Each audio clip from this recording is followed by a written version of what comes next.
souvent dans le domaine de l'IT, c'est un domaine de passionnés. Si je suis parti là-dedans, c'est parce que j'adorais ça. Et le problème, c'est qu'on utilise des jargons, des schémas, et l'utilisateur lambda, sans que ce soit péjoratif, hein, mais l'utilisateur dont ce n'est pas le métier ne comprend pas les contraintes, les enjeux, les objectifs. Et chez Carrefour, j'ai une certaine nostalgie de cette époque-là, j'ai vraiment croisé des managers qui m'ont fait grandir. Il y a cette notion d'ascenseur social et qui m'ont fait grandir en termes de management, de présentation. Je me souviens avoir fait des PowerPoint, 27 versions des mêmes slides pour vraiment que les mots soient vraiment adaptés et que le projet passe.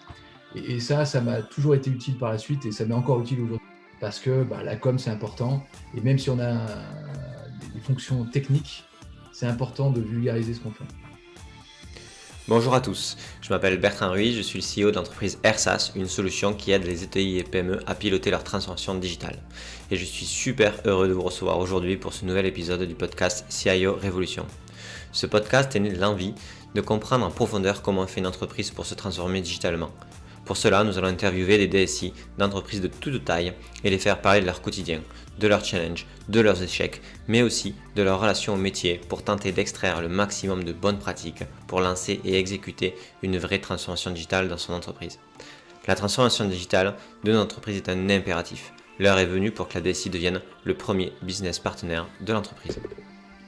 Écoutez, bonjour à tous. Je suis ravi aujourd'hui d'avoir Olivier qui a été CIO du groupe Interfora. Salut Olivier. Bonjour Bertrand.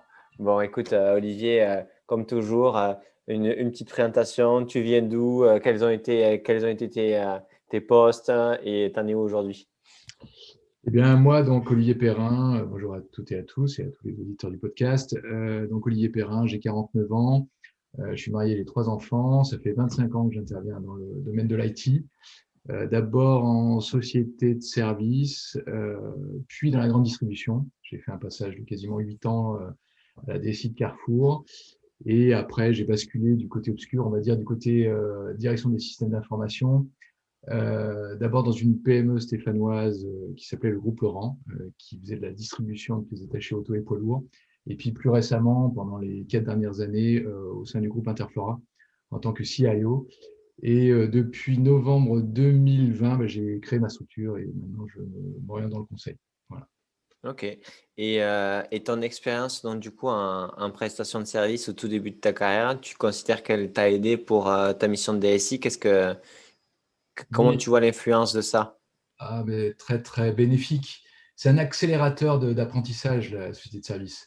Parce qu'en très peu de temps, en 2-3 ans, j'ai pu intervenir dans différents groupes, L'Oréal, Lafarge, Schlumberger, etc., sur plein de problématiques différentes, plein de technologies différentes et voir plein de contextes et modes de fonctionnement différents.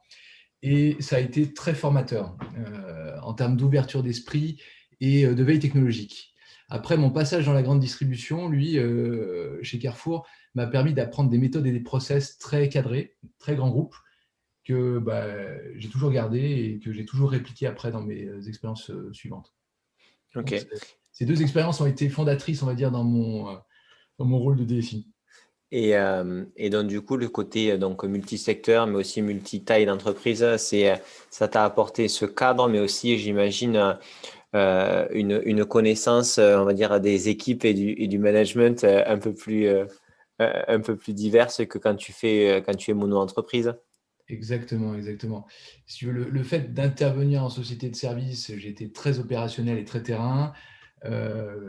Chez Carrefour, très, on va dire, direction générale, parce que j'avais un poste à responsabilité de direction de projet et puis direction de programme, et donc je parlais à la direction Carrefour France et autres.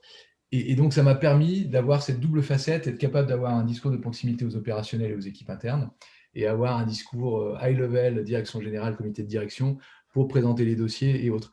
Et chez Carrefour, j'ai une certaine nostalgie de cette époque-là, j'ai vraiment croisé des managers qui m'ont fait grandir. Il y a cette notion d'ascenseur social et qui m'ont fait grandir en termes de management, de présentation. Je me souviens avoir fait des PowerPoint, 27 versions des mêmes slides pour vraiment que les mots soient vraiment adaptés et que le projet passe.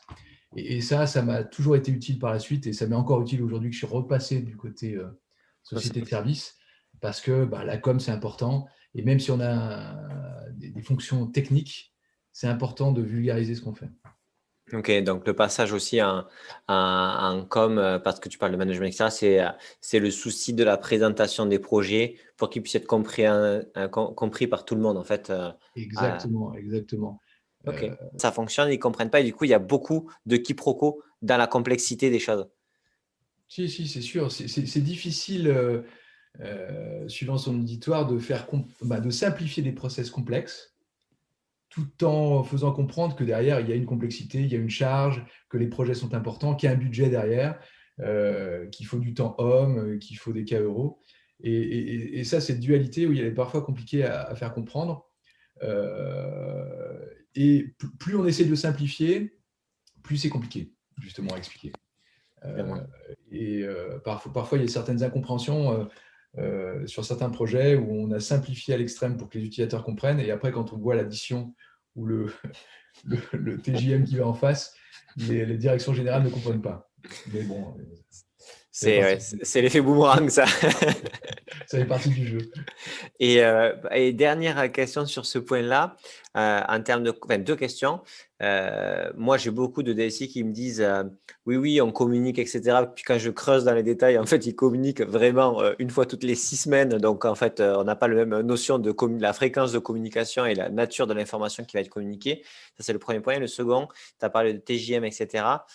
Aujourd'hui, en fait, la DSI, elle est aussi freinée dans son rôle de transformation par rapport à la culture projet qui est existante ou non dans l'entreprise. C'est-à-dire, comme la DSI, elle a une vraie culture projet en général, si elle arrive dans des métiers où la culture projet est inexistante ou qui a été vraiment pas mise en place, on va parler combien de jours tu mets par mois ou par semaine de telle personne. Et là, du coup, on n'est même pas dans une problématique technique, on est dans une problématique en fait, on n'arrive pas à louer des ressources par projet parce que ce n'est pas notre façon de fonctionner. Donc, 2 questions. La question sur la communication, comment toi tu définis une bonne communication, fréquence, nature d'information, etc., format. Et la deuxième question, par rapport à la culture projet dans l'entreprise, ce que tu as pu voir là-dedans.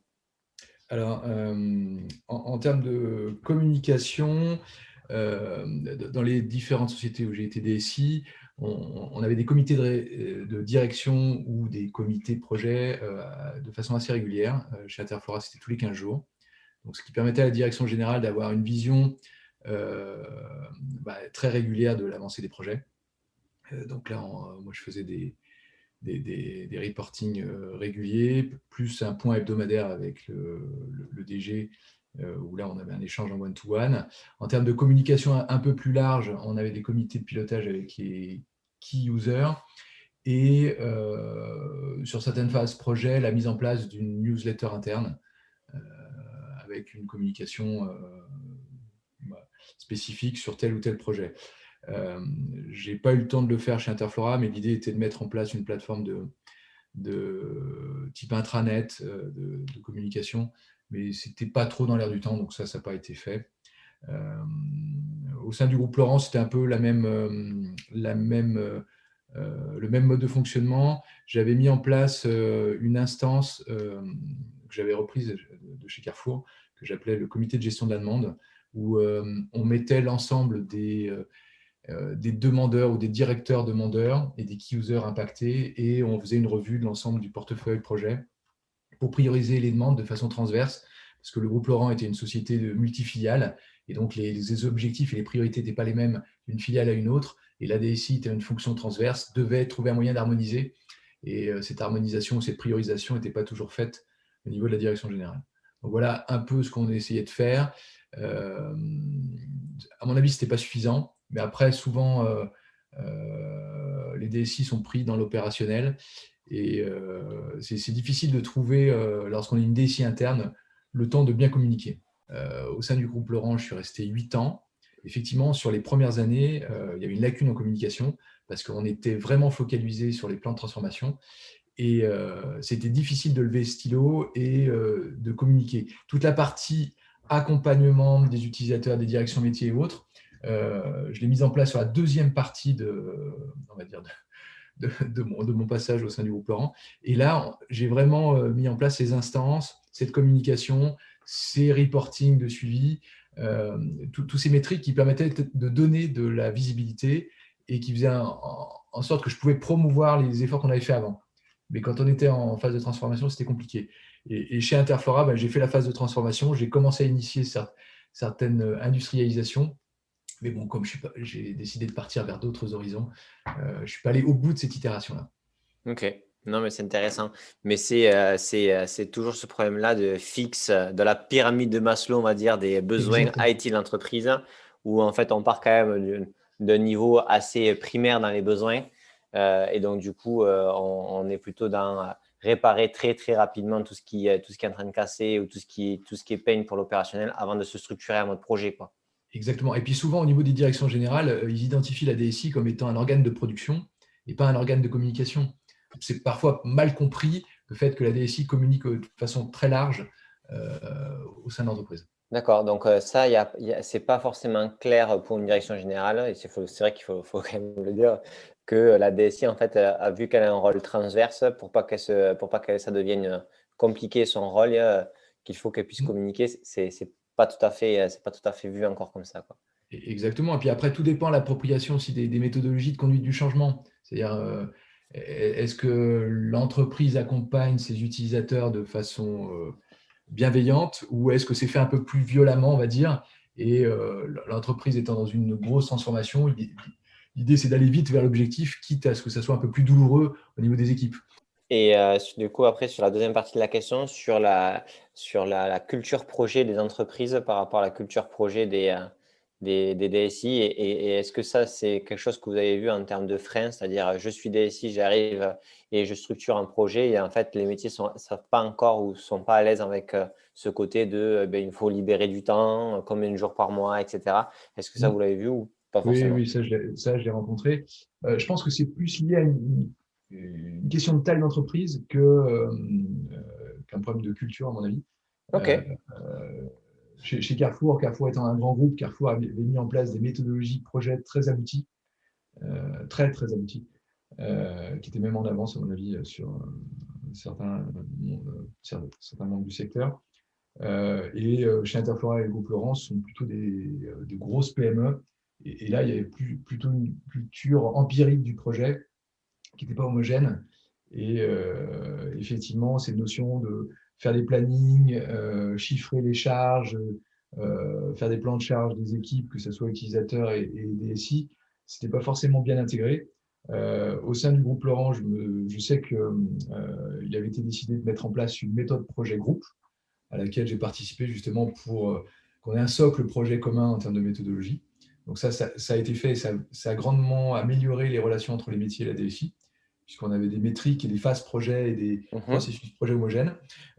Au sein d'Interflora, on a commencé, mais pareil, c'est une question de culture et d'évolution.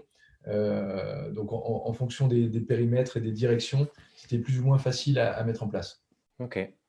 Et donc, du coup, donc Interflora, c'est ta dernière expérience.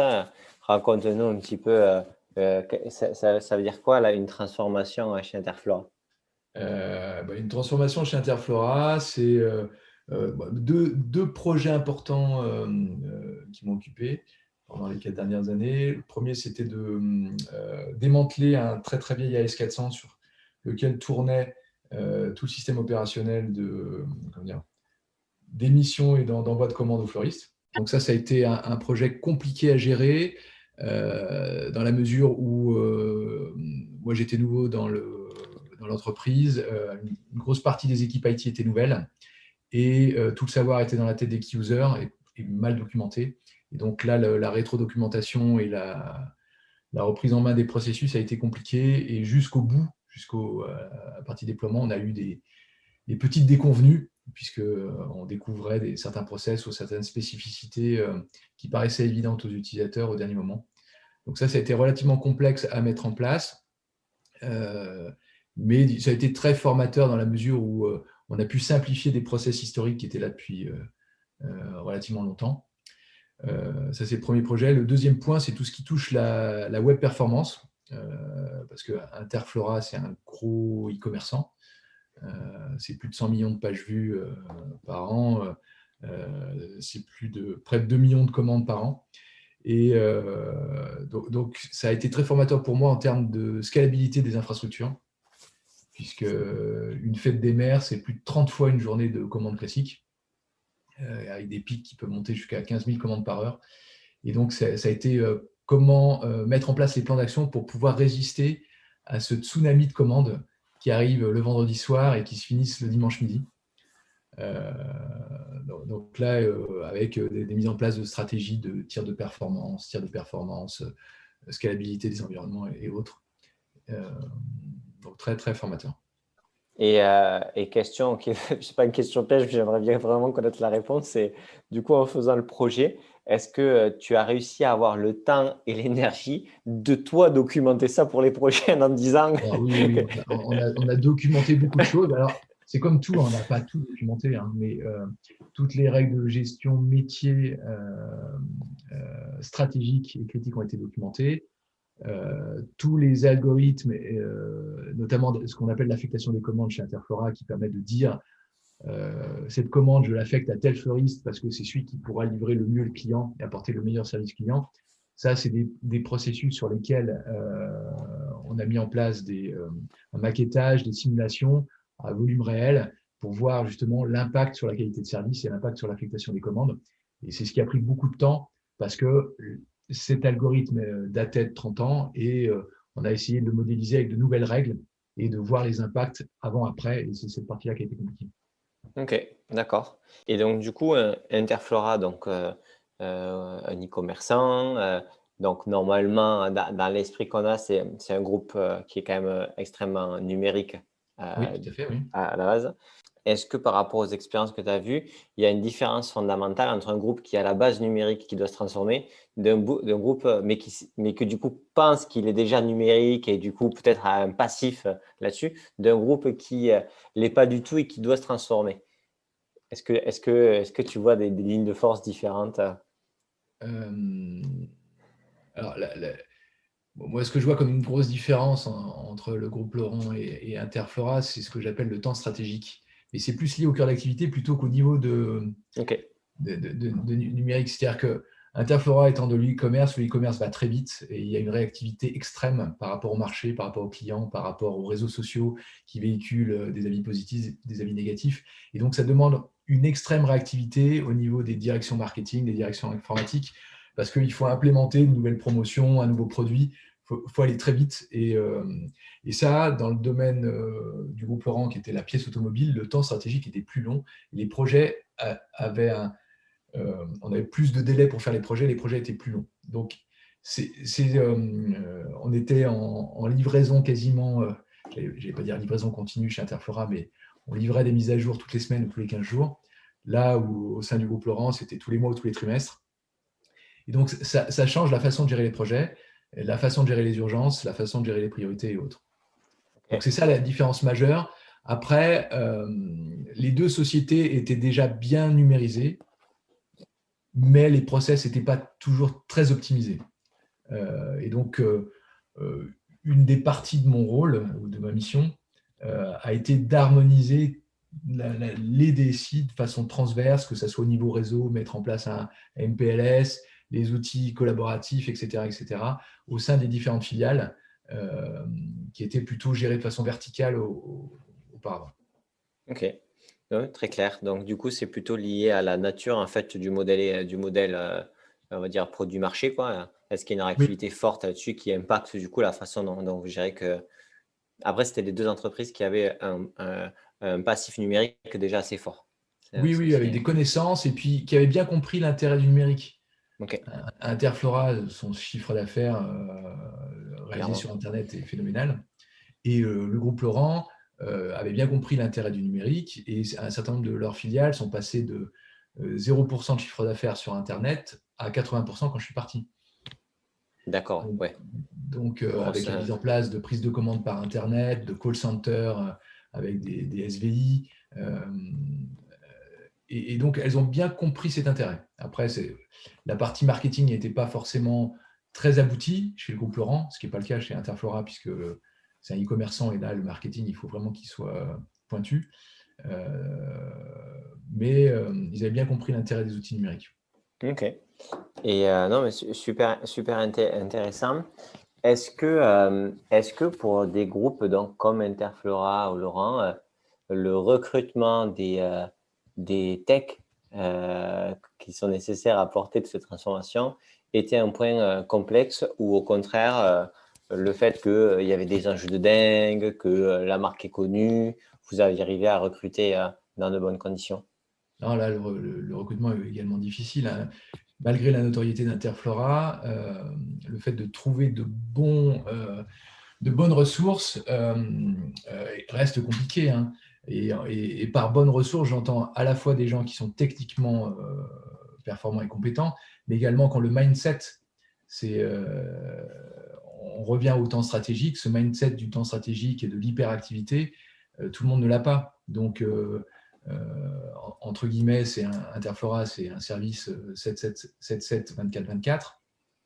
Donc, il faut des gens qui acceptent de faire de la hotline, d'être en astreinte, d'intervenir le dimanche parce que tel ou tel serveur est tombé, faire du monitoring, et puis qui résistent, entre guillemets, à la pression pour la Saint-Valentin, la fête des grands-mères ou la fête des mères. Donc, il y a une partie, moi, j'ai jamais été à la maison, ni pour la Saint-Valentin, ni pour la fête des grands-mères, ni pour la fête des mères. J'ai toujours été au bureau. Donc, il y a une partie technique, très clairement. Donc, il faut un socle technique assez costaud, sérieux, mais une partie, comment dire, plus personnelle et plus comportementale, avoir l'esprit d'équipe, être impliqué et s'investir pour la marque. Ok. Et Donc, le recrutement n'est pas forcément simple, oui. ok. Non, parce que c'est intéressant. Enfin, je voulais poser la question parce que en fait, on parle de plan de transformation, etc. On dirait que si on a l'argent, on peut commencer de suite. Non, non, non, non, non. L'argent est un levier, mais c'est pas suffisant. Ouais, Il faut les hommes pour le faire. Je veux dire, bien la sûr. DSI, c'est une histoire d'homme, c'est pas qu'une histoire de machine, hein.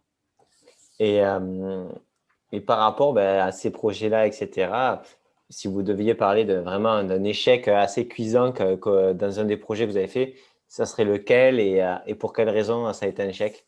Le retour d'expérience que je ferais, ça concerne plus Interflora. Mhm. En 2018, on a rencontré des difficultés pendant la fête des mers de performance de la plateforme. On avait sous-estimé ou mal identifié ou mal analysé les tirs de perf qui avaient été faits en interne. Et donc, puisqu'il y avait une stratégie d'internalisation des compétences et on souhaitait faire un maximum de choses en interne. Et donc, cette expérience, parce on a connu de forts ralentissements pendant une période de 2 heures du site, qui a pénalisé l'activité, bien évidemment. Cette expérience a fait ou m'a fait me rendre compte qu'on ne peut pas être expert partout et il faut s'appuyer sur l'expertise.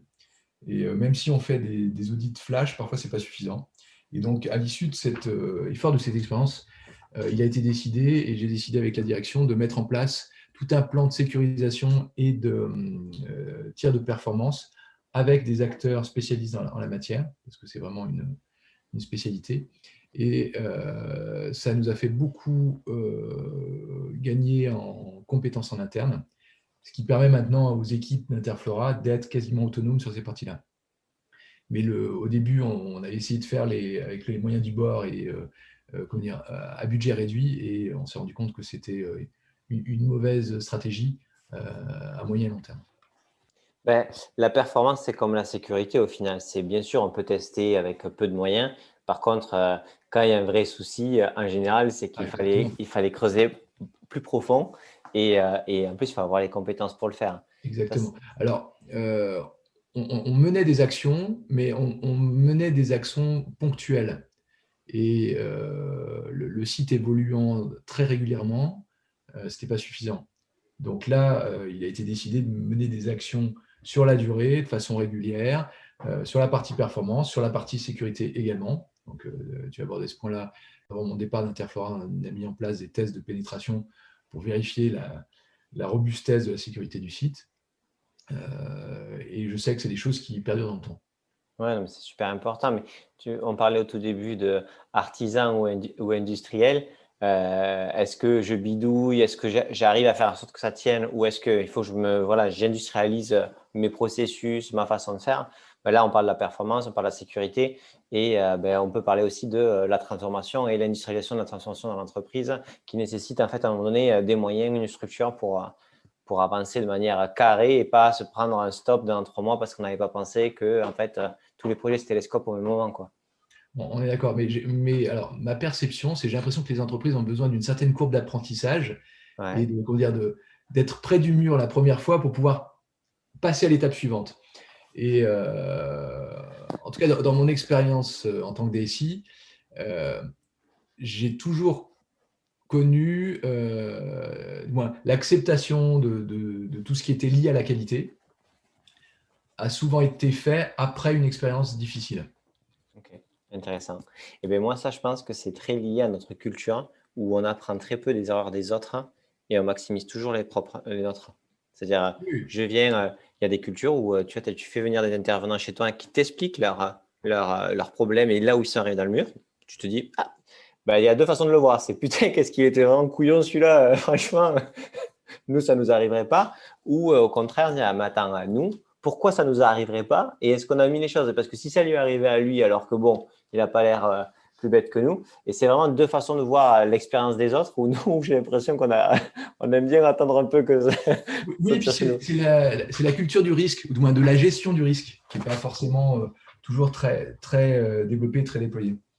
Mais oui, oui, donc cet événement chez Interflora a fait que on s'est structuré, on s'est industrialisé. euh, et là maintenant, en 2019, la fête des mers s'est très très bien passée. On a connu des volumes de commandes hallucinants et en 2020 également. Ouais, et surtout que pour vous, en plus, en fait, là, c'est intéressant parce que ça vous a touché directement au nerf de la guerre. C'est-à-dire, c'est une erreur ou dans tous les cas un problème qui s'est arrivé qui touche directement Ah le oui, oui, chiffre c'est d'affaires. direct. Ah oui, non, mais Et là, direct. je veux dire, Donc il là, y a un impact forcément, direct sur le chiffre d'affaires. Ouais. et c'est d'autant plus fou que en fait, ce risque-là, vous aurez pu le dire, mais en fait, si un jour on a un problème là-dessus, ça va nous coûter très cher. Donc, du coup, on peut mettre de l'argent. Enfin, c'est typiquement à l'endroit Ouais. où vous Ouais, mais auriez pu alors, le faire. c'était pas tout à fait comme ça. C'est-à-dire que un certain nombre de dispositifs de vérification ont été mis en place avec des tiers de performance et autres, mais c'est l'analyse des métriques qui n'était pas la bonne. Donc, D'accord. le plan d'action était fait, etc. Donc, Mais OK. les équipes en place n'étaient pas suffisamment pointues pour identifier le point de faiblesse et qui OK. aurait dû éveiller les soupçons et dire ah, non, non, non, là, il y a un risque. OK. Donc, la Donc, seule effectivement, façon qui aurait pu être fait, c'était de dire on a tout checké, on est sûr de nous, mais on va mettre quand même un ticket avec des experts pour voir si ce qu'on a fait exactement. suffisant. Exactement. C'était le double, c'était Double check. ouais, double check, c'est la règle des 3 C, comme on dit. La confiance sans contrôle, c'est de la connerie. Euh, Exactement. on se fait un peu Et trop là, confiance. effectivement, il n'y avait qu'un contrôle interne, il n'y avait pas un contrôle externe. Et donc, le contrôle interne n'a pas été suffisant. Super intéressant, super retour.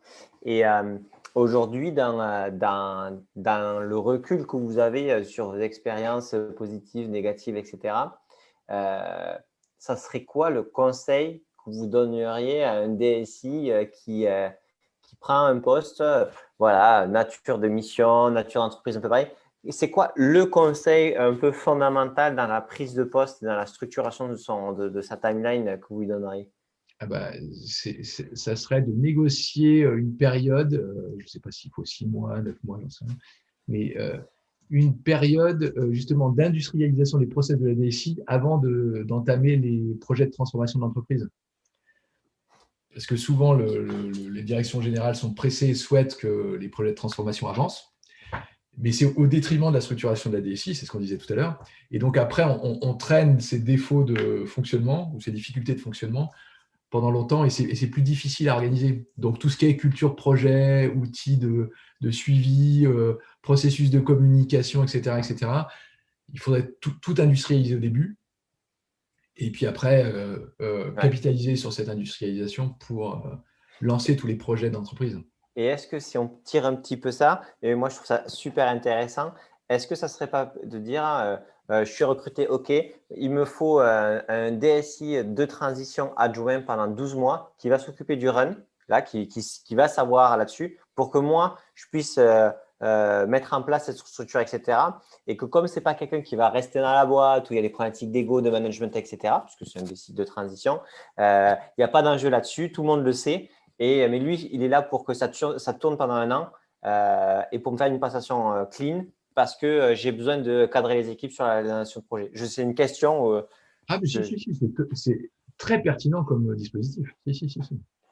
Et Ça serait idéal. Après, jusqu'à présent, je n'ai pas connu de boîte qui fonctionne non, comme bien ça. sûr. Ok, mais ça serait dans l'idée, dans l'optique que vous parlez de pouvoir absorber le run, ok, mais surtout aussi préparer la structure qui permettra de délivrer aux attentes de la direction générale. Ah, mais ça serait idéal comme dispositif, oui. Ok, super ça. Du coup, si on a un dispositif idéal, autant après aller le challenger et voir s'il y a d'autres personnes qui trouvent que c'est pareil, parce que peut-être qu'en fait, dans d'autres pays ou dans d'autres types de secteurs, il y a des gens qui l'ont fait, mais qu'on ne connaît pas ces retours d'expérience. Why not? Ouais, non, mais, oui, non, mais c'est. En Ok. tout cas, ça permet une prise de poste beaucoup plus efficace, à mon avis, que d'être tout à une minute à la fois run, build, etc. Bah oui, non, clairement. Et donc du coup, ok sur le conseil. Et maintenant, dans l'expérience là, de vos expériences, vous avez un budget chapeau là qui arrive à plusieurs centaines de milliers d'euros. Vous le dépenseriez comment? Vous êtes en run, hein? Ça y est, vous êtes bien dans votre poste, etc. C'est quoi la nature de l'investissement que vous n'avez pas réussi à faire? Parce que ça coûte quand même assez cher, mais que vous pensez quand même que ça aurait été fondamental de faire. Moi, c'est des outils de gestion de projet dignes de ce nom. Un outil, moi j'avais vu des outils super, mais qui coûtaient super cher, qui sont capables de faire de la prévision de plan de charge, des simulations, etc. Et ça, il y a des outils qui font des choses très bien, mais c'est super cher. Et les C'est outils quoi de gestion super de cher, juste? Comment? C'est quoi super cher? Ah oui, c'est 100 000 euros, oui. Ok. 100 000 euros. Et à l'échelle d'une PME qui a une DSI de 15 personnes, c'est Oui, pas c'est mort. rentable. Non, bien sûr. C'est mort. Donc, parce que les outils de gestion de projet qu'une PME avec une DSI de 15 personnes peut se payer, c'est des outils qui regardent le consommé dans le dos. Ouais. Mais ce qui est intéressant, c'est de prévoir ce qui va se passer devant. Moi, je me fiche de savoir ce qui se passe derrière, parce que je l'ai fait. Mais, et donc, il y a des outils qui font de la prévision basée sur le plan de charge, etc. etc. Et ces outils-là sont très chers. Ok. Parce Donc, que sinon, après, vous pouvez faire un prévisionnel, mais vous le faites à la main. Et c'est pareil, c'est du temps, quoi. ok. Et c'est le prévisionnel. Donc, en fait, votre pain principal, en fait, dans la structuration, ça a été la gestion de la charge des équipes, quoi. Exactement. C'est comment on gère le plan de charge des équipes dans des périmètres mouvants avec des priorités changeantes très régulièrement. Donc, avec cette histoire de temps stratégique plus ou moins régulièrement en fonction de la vitesse d'évolution de l'entreprise. Et comment on explique les impacts aux directions métiers. C'est vous changez tel dossier qui était prioritaire, vous descendez, vous mettez celui-là au-dessus. Comment vous impactez votre plan de charge global. Et ça, avec un système de prévision et autres, je n'ai pas trouvé d'outils Ok. peu chers, du moins. Ouais, qui fait le taf et qui aurait pu Exactement. être pris en place sans que ce soit une bataille extrême sur une direction générale parce que c'est compliqué. Et ça, j'aurais bien aimé. Ok. Et, euh, et aujourd'hui, qu'est-ce que tu penses du syndrome de l'entreprise qui est obligée de faire venir des conseils externes pour faire un audit de sa transformation digitale parce qu'elle n'est pas en capacité de le faire en interne tellement il y a de problématiques de relations interpersonnelles ou de guerre entre secteurs. Je suis un peu Alors, provocateur parce que c'est plus pour le un principe de sanitaire. faire intervenir quelqu'un C'est cool. d'externe, je trouve ça plutôt bien. Ok. Non pas parce que je suis dans le service, mais plutôt bien parce que, fort de mon anecdote chez Interflora, je pense que le faire intervenir des experts de certains domaines, c'est toujours important pour challenger son point de vue, parce qu'on ne peut pas être des experts de tout, c'est pas possible. Donc ça, c'est plutôt bien. Après, en plus, généralement, ces intervenants externes ont une neutralité. Et donc, si ça permet en plus de fluidifier la communication entre des services qui ont ont des objectifs différents ou des façons de voir les choses différentes, c'est toujours mieux pour l'entreprise. Donc, moi, je suis plutôt pragmatique, je n'ai pas d'état d'âme. Et si ça facilite le fonctionnement global de l'entreprise et puis l'atteinte des objectifs de l'entreprise, allons-y, hein. Il n'y a pas de souci. Après, ce qui est dommage, c'est quand les entreprises ont les compétences en interne et que pour des raisons alors soit d'ego, soit d'objectifs, soit de business, les services n'arrivent pas à collaborer. Ça, je trouve ça plus dommageable. Mais Est-ce que ça, c'est pas le symptôme en fait? Moi, je me dis que la question, c'est pas de critiquer la personne qui est un externe, pauvre lui pour rien, mais c'est plutôt est-ce que quand on fait un audit, voilà, des peines métiers, des peines de l'organisation pour pouvoir proposer des projets prioritaires, etc., c'est pas louper le coche de pas le faire en interne, enfin, il y avait déjà en interne, parce que en fait, c'est la première discussion qu'il va y avoir un peu pour décloisonner les silos et arriver à faire, c'est une question. Oui, mais après est-ce que tous les chefs de service ou tous les directeurs de direction métier, DSI compris hein, d'ailleurs, ont l'humilité ou l'objectivité pour reconnaître les défauts de fonctionnement de chacun de leurs services? C'est compliqué. C'est compliqué. Tu es jugé parti, tu as des objectifs. Donc, le fait d'avoir une personne externe neutre, ça factualise le débat. Elle n'a pas d'intérêt, à part son TJM, mais elle n'a pas d'intérêt à dire plus ou moins. Surtout si elle n'est pas là pour faire le build, si elle est là juste pour faire l'audit.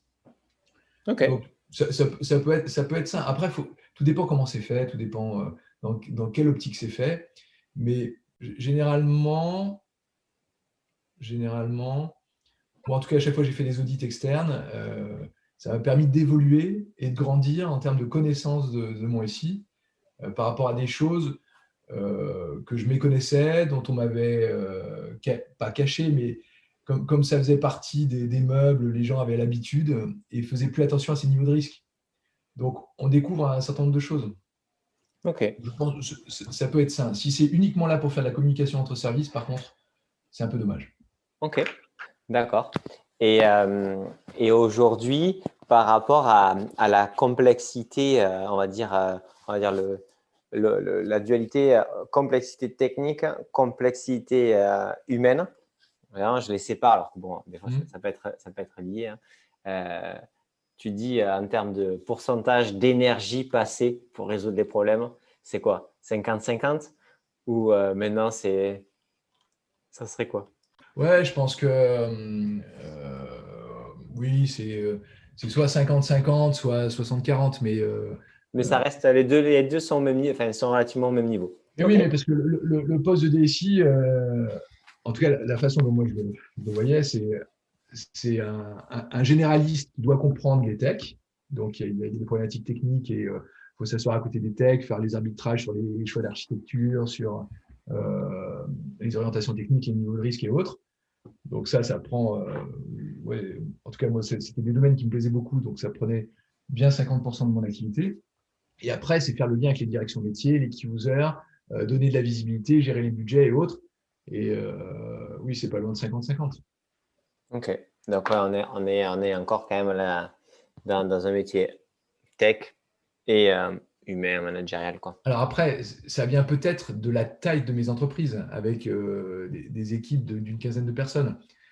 Quand j'étais chez Carrefour, j'avais des équipes de 50 personnes. Là, je faisais que du management. Là, il y avait des services dédiés à la tech. Bien sûr. Mais c'est aussi pour ça que j'ai quitté Carrefour, parce que je voulais cette diversité d'activités et ça m'intéressait de toucher encore la tech. Non, mais bien sûr. C'est un bon move. En tout cas, je suis un DSI de proximité, donc ça ne m'intéressait pas de faire que des slides et des fichiers Excel. Ok. Et du coup, dans ce rush-là, on continue dans l'exécution, en fait, au final, de tous ces projets, de toutes ces dynamiques ou autres. Et comme on l'a dit, quand on a une équipe qui est un peu plus restreinte, vous êtes quand même un peu plus en fraude de ces problèmes-là aussi. Hein. Il y a moins d'épaisseur, il y a moins de couches qui protègent. Comment vous arriviez, ou pas, je ne sais pas, comment vous restiez à toujours informer des actualités, des nouveautés, de de ce qui change, etc.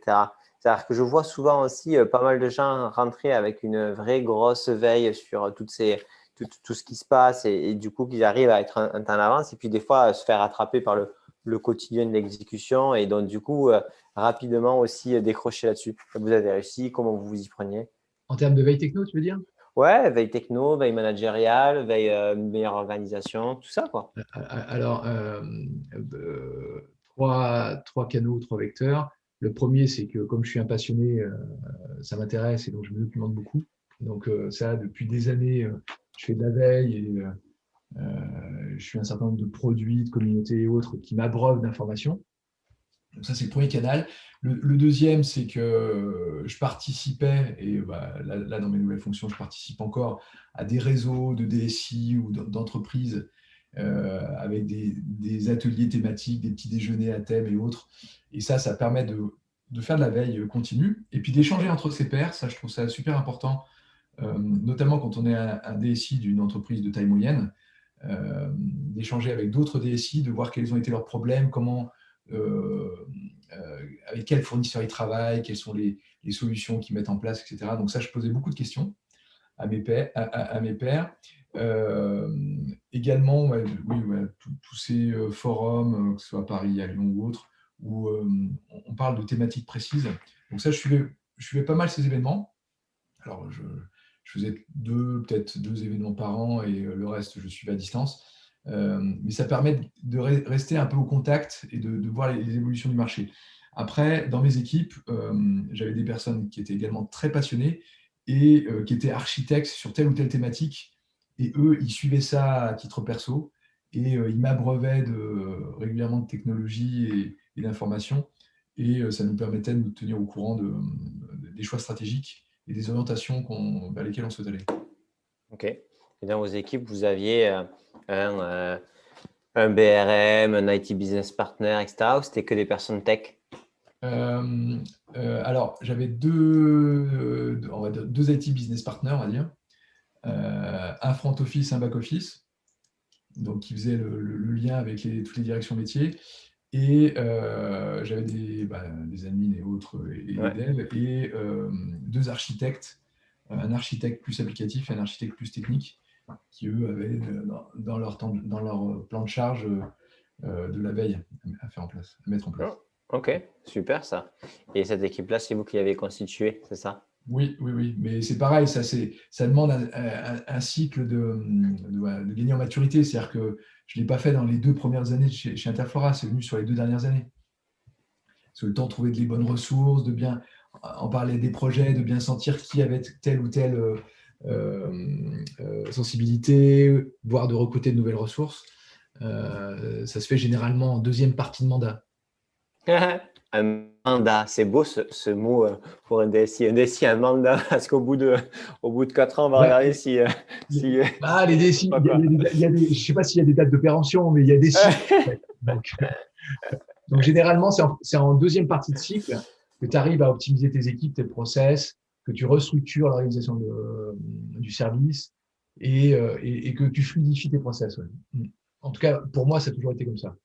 Ouais, non, mais c'est intéressant parce que du coup, ouais, tu rentres dans une mission, tu sais que tu as un cycle de 3-4 ans et que c'est un peu la temporalité pour commencer à avoir les résultats de ton travail. Exactement. Mais tu sais que pour pouvoir faire un step d'après, il faut rester un cycle de plus. Ça ne sert à rien de se dire un an de plus ou autre. Tu as une première phase où tu es en mode commando.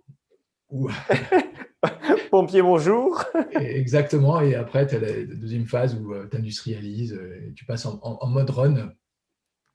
Et ça, c'est intéressant parce que du coup, si tu ne fais pas le second cycle, tu n'apprendras pas, ou dans tous les cas, tu n'iras pas sur vraiment l'enjeu d'industrialisation globale de ton métier. Alors après, tout dépend de ta personnalité. Moi, je sais que je suis plutôt quelqu'un de projet et moins de run. Donc, faire le deuxième cycle, c'est intéressant, mais au bout d'un certain temps, ça m'ennuie.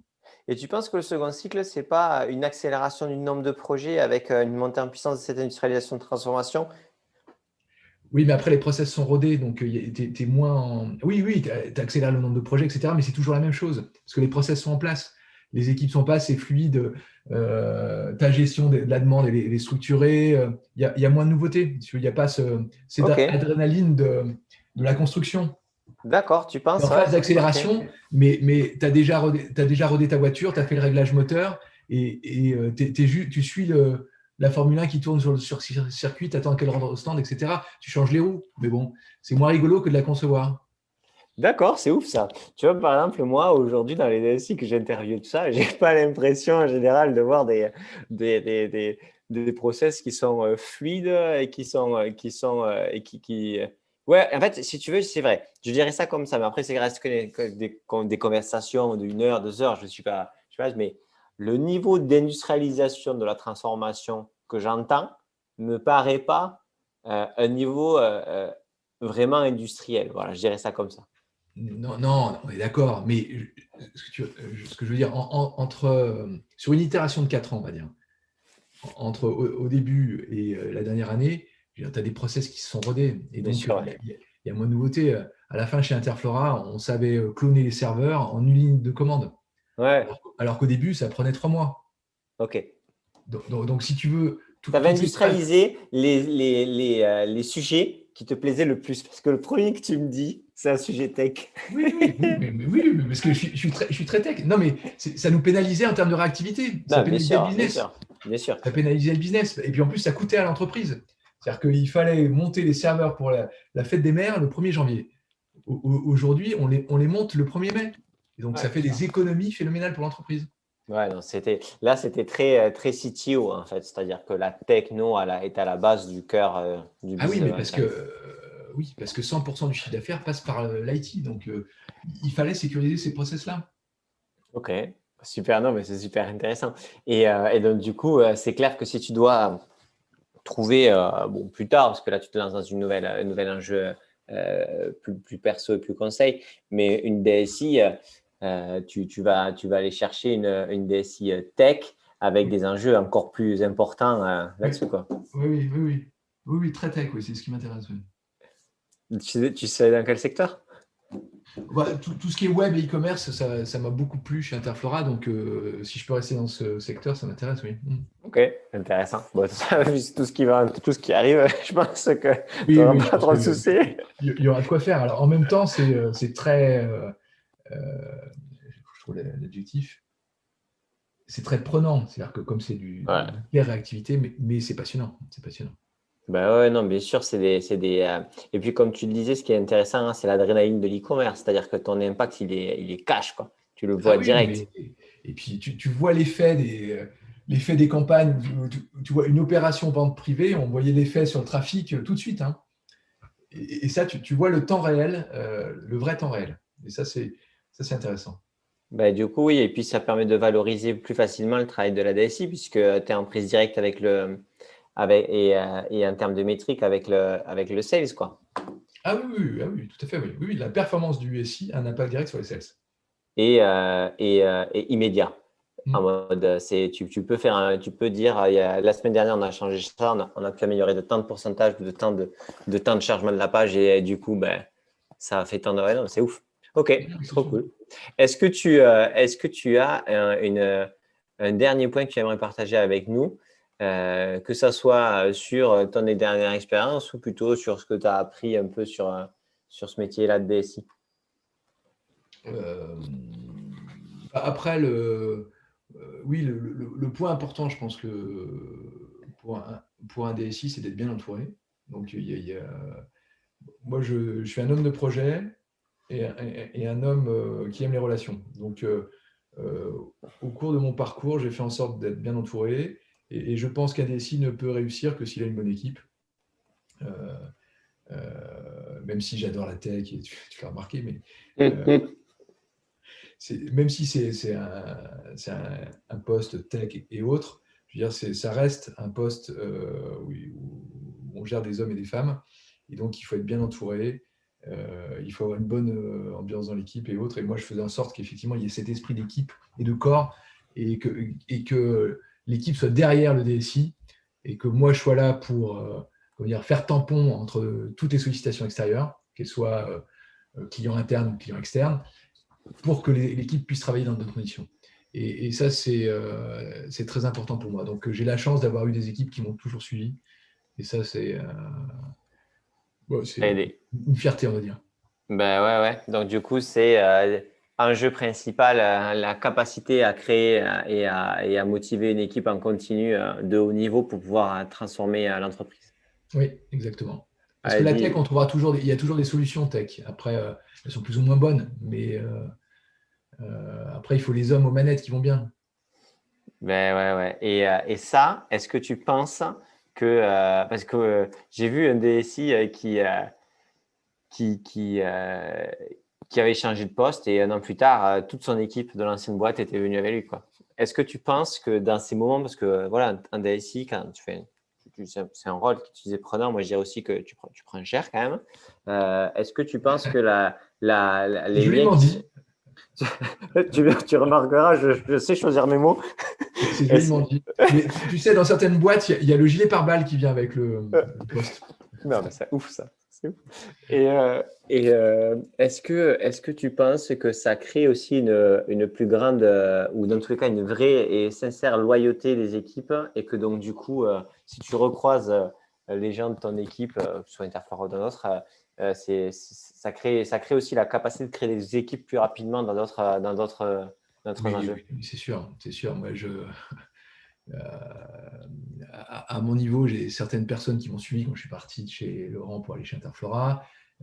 Tu as des gens qui deviennent tes fidèles, entre guillemets, sans que ça soit Ouais, présomptueux. non, bien sûr. Mais Mais des gens qui sont des personnes de l'équipe qui travaillent avec toi et avec qui tu apprécies de travailler et qui sont prêts à te suivre parce qu'ils connaissent ton mode de fonctionnement,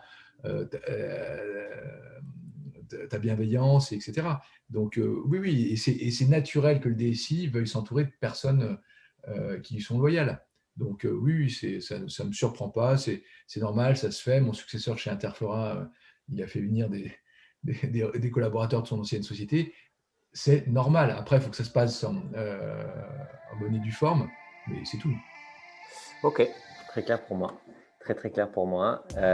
Écoute, c'était super. Merci pour tout. C'était super intéressant. J'espère que vous avez aimé ce podcast avec Olivier. Super intéressant de voir un petit peu son évolution et aussi ce qu'il en a appris, surtout sur la partie communication dans l'entreprise. Et c'est son importance. Écoutez, comme toujours, si vous avez des DSI à me faire rencontrer, n'hésitez pas à nous contacter sur mon email, LinkedIn, ce que vous voulez.